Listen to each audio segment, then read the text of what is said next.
আসসালামু আলাইকুম প্রিয় চাকরি প্রার্থী ভাই ও বোনেরা, আজকে আপনাদের জন্য আরো একটি নতুন ভিডিও নিয়ে হাজির হলাম। আর এই ভিডিওতে আজকে আলোচনা করব সাপ্তাহিক চাকরির সংবাদ পত্রিকাতে অনেকগুলো নিয়োগ বিজ্ঞপ্তি নিয়ে আজকে বিস্তারিতভাবে আলোচনা করার চেষ্টা করবো। আপনারা ধৈর্য সহকারে সম্পূর্ণ ভিডিওটা দেখবেন, আশা করি উপকৃত হবেন। তো দেখেন, আজকে হলো 20শে ডিসেম্বর 2024। তো সাপ্তাহিক চাকরির যে সংবাদ পত্রিকা, সেই পত্রিকার প্রথম যে নিয়োগটা সেটা কি বাংলাদেশ সেনাবাহিনীতে সৈনিক পদে এখানে লোক নিবে। আপনার দেওয়া আছে, উচ্চতা দেওয়া আছে 1.65 মিটার অর্থাৎ 5 ফুট 5 ইঞ্চি, এবং ক্ষুদ্র নৃগোষ্ঠী উচ্চতা সম্প্রদায় ব্যতীত ক্ষুদ্র নৃগোষ্ঠী সম্প্রদায় ক্ষুদ্র নৃগোষ্ঠী ও সম্প্রদায়ের জন্য এখানে উচ্চতা হলো 5 ফুট 4 ইঞ্চি, এবং মহিলা প্রার্থীদের জন্য 1.55 মিটার অর্থাৎ 5 ফুট 1 ইঞ্চি, এবং ক্ষুদ্র নৃগোষ্ঠীর জন্য 5 ফুট উচ্চতা। এবং ওজনের কথা কি বলা হয়েছে? ওজন 149.90 কেজি বা 110 পাউন্ড, এবং মহিলাদের জন্য 47 কেজি, এবং বুকের মাপ স্বাভাবিক অবস্থায় 30 ইঞ্চি পুরুষের জন্য, এবং স্ফীত অবস্থায় 32 ইঞ্চি, এবং মহিলাদের জন্য স্বাভাবিক অবস্থায় 28 ইঞ্চি এবং স্ফীত অবস্থায় 30 ইঞ্চি। এবং এছাড়াও এই নিয়োগটা সম্পর্কে কিন্তু আরো অনেক কিছু বলা আছে। আপনারা সব কিছু দেখে অবশ্যই আপনারা কিন্তু নিজ দায়িত্বে আবেদনটা করে ফেলবেন। আর এখানে কিন্তু কি বলা আছে, SMS ও অনলাইনের মাধ্যমে আবেদনের শুরুর তারিখ হলো 21শে ডিসেম্বর 2024 এবং শেষ তারিখ হলো 31শে জানুয়ারি 2025 সাল পর্যন্ত, অর্থাৎ জানুয়ারি 31 তারিখ পর্যন্ত আপনারা এখানে আবেদন করতে পারবেন, এবং 21 তারিখ 2024 সালে আবেদনটা শুরু হবে। এবং 2 নম্বর যে নিয়োগটা আছে, বাংলাদেশ শিল্প কারিগরি সহায়তা কেন্দ্র বিটাক, সংক্ষেপে যেটাকে বলি আমরা বিটাক। এখানে 42 জন লোক নেবে বিভিন্ন পদে। তো আপনারা এই পদগুলো থেকে এখানে যে সবচেয়ে বড় যে পদ দেওয়া আছে জুনিয়র টেকনিশিয়ান, এখানে 33 জন লোক নেবে। আপনাদের কাঙ্ক্ষিত পদে অবশ্যই আবেদনটা করে ফেলবেন।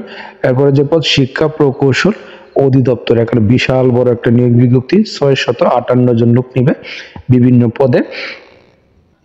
সবচেয়ে বড় যে পদ সেটা হলো কি অফিস সহায়ক, এখন এখানে 304 জন লোক নেবে শুধু অফিস সহায়ক পদে। এছাড়াও ডাটা এন্ট্রি অপারেটর আছে 308 জন। অবশ্যই আপনারা সবগুলো পদ দেখে আপনার কাঙ্ক্ষিত পদে অবশ্যই আবেদনটা করে ফেলবেন। এরপরে যে পদ, সামরিক ভূমি ও ক্যান্টনমেন্ট অধিদপ্তরে 110 জন লোক নেবে বিভিন্ন পদে। এখানে দেখেন 13 জন লোক নিবে এখানে শিক্ষক প্রভাষক পদে। এছাড়াও আছে 58 জন লোক নিবে জুনিয়র শিক্ষক। হ্যাঁ, আর দ্বিতীয় পৃষ্ঠে বিস্তারিত, অর্থাৎ বিস্তারিত দেখে। আর একটা কথা বলে দিই আপনাদেরকে, এই বিজ্ঞপ্তি যে বিজ্ঞপ্তিগুলো আছে, প্রত্যেকটা বিজ্ঞপ্তির কিন্তু আলাদা আলাদা ভিডিও আমার চ্যানেলে দেওয়া আছে, আপনারা চাইলে দেখে আসতে পারেন। তো এরপরে যে বিজ্ঞপ্তিটা, মাদ্রাসা শিক্ষা অধিদপ্তরে এখানে 23 জন লোক নেবে বিভিন্ন পদে। কম্পিউটার অপারেটর, অফিস সহকারী কাম কম্পিউটার অপারেটর মুদ্রাক্ষরিক পদে 13 জন লোক নেবে। এরপরে বিমান বাংলাদেশ এয়ারলাইন্স, এখানে কার্গো হেল্পার ক্যাজুয়াল, এখানে 200 জন লোক নেবে একটি পদেই।